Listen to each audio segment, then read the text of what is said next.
My name's Kenny. I'm 30 years old, and I have over 400 tumors on my body.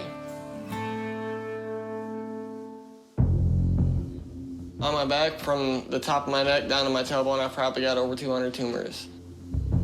On my chest, I probably have 40 to 50 tumors. On my head, I have 2 to 3 dozen. And then between my arms and legs, I probably have another couple dozen. And over the past few years, the tumors on my body have grown massively.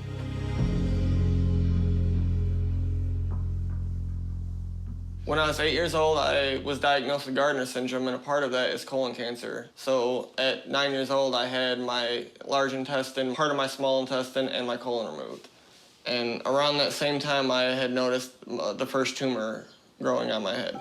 And then they just started popping up out of nowhere everywhere. And Gardner syndrome actually is what caused the tumors.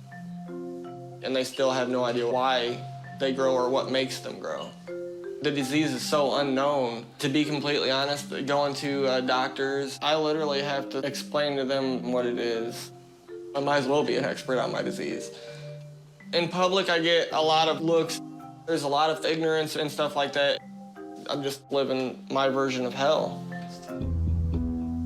When I was 18 years old, I had my last procedure. I quit breathing under sedation. It sent me into a panic. I told my parents after that near-death experience, like, I was done. I was done having surgeries. The next 5 years is probably some of the darkest times of my life. Because of the tumors on my body, I didn't leave my house.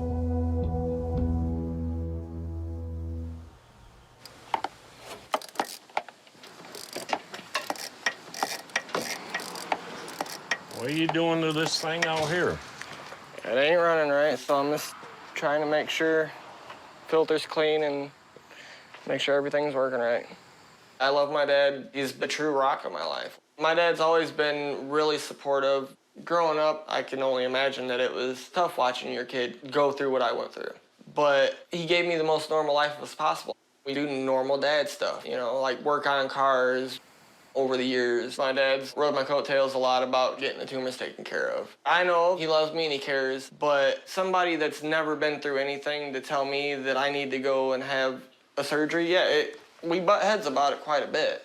6 years ago, Kenneth was really in a dark place. He wouldn't leave his room. But the last couple years, man, he's just blossomed. And I don't want these things to get so bad that, you know, they disable him. If these tumors do get bigger, I do feel like it will be debilitating enough where I won't be able to do the things that I love, like helping Justin or scuba diving. So I need to get this done now. I'm really excited to see Kenny, but there's always a little bit of apprehension when you're about to see somebody that you know has an extreme form of a condition. I may be able to deal with a regular epidermoid cyst, but if somebody has Gardner syndrome and that's causing these cysts, maybe they're gonna be a little different. I don't know whether I can help him or not until I get my eyes on him. All right, so sounds like you've been living with this, obviously, your whole life. I've never seen Gardner syndrome. I think it's pretty rare that a lot of doctors haven't seen them. From the time I was 8 to the time I turned 18, I had between over 40 to 50 surgeries. A lot of it was just getting tumors removed. And before I turned 18, I had my last surgery and I quit breathing under sedation, which mildly terrified me. So it's like for 12 years, I haven't had a surgery. I haven't, nothing. I haven't been sedated at all. How scary for you. So if you don't mind, can I come closer and take a look Okay. and see what we have going on here? Yeah. So, interestingly, I do feel like these are cysts, and they've gotten inflamed, or some of them have. I mean, I don't think you see as many lipomas, maybe fibromas. Are there ones that bother you more? There's a couple big ones on my back that bother me. And when I went to Hawaii earlier this year, me and my buddy was planning on going and getting our scuba diving license, but the mask won't seal because of the ones on my forehead. Okay, let's take a look at your back, because that's what you talked about. Is that okay if we do that out here? Kenny's got a lot of bumps on him. I mean, bumps upon bumps, and there's a lot on his face. I think that they're epidermoid cysts, but Gardner syndrome has so many different skin manifestations that I can't be sure what any of these are. So, this one here, I mean, it's like the size of my palm. I could hold it in my hand here, and it feels like there's a bunch of them around it, too. And this one, there's a cluster here, too. Oh, goodness.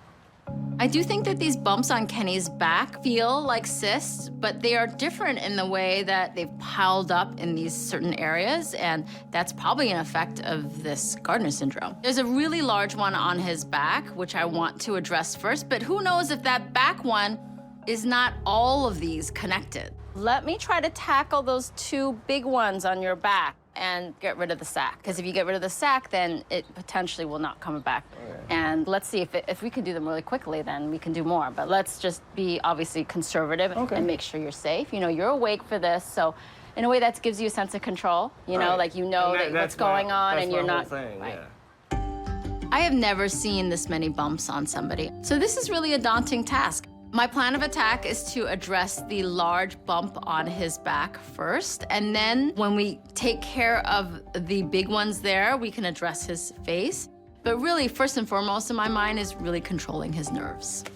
We're gonna call you out back into the office in just a minute, all right? All right. I'll see you in just a bit.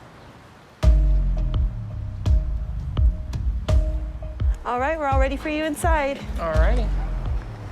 You ready? As I'll ever be. Yeah. Some of this is terrifying. It's been 12 years since I've had anything taken out, and I mean, I'm finally getting back on the ball, which is awesome in one sense, but it's also a little unnerving.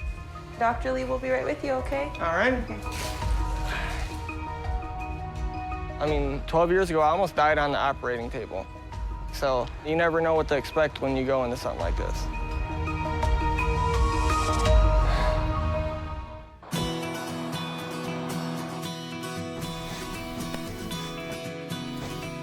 It's been about 2.5 months since the first procedure with Dr. Lee, and I look amazing, honestly. What can I say? Everything's healing up nice, and you can hardly see any scarring anywhere. She did an amazing job. My forehead's smooth. I got my jawline back. I don't have, you know, massive tumors on the side of my jaws. It's a new me. I mean, it's somebody that I haven't seen in 20 years. Even my back feels amazing with the massive tumor she took off my back. Feels good, dude.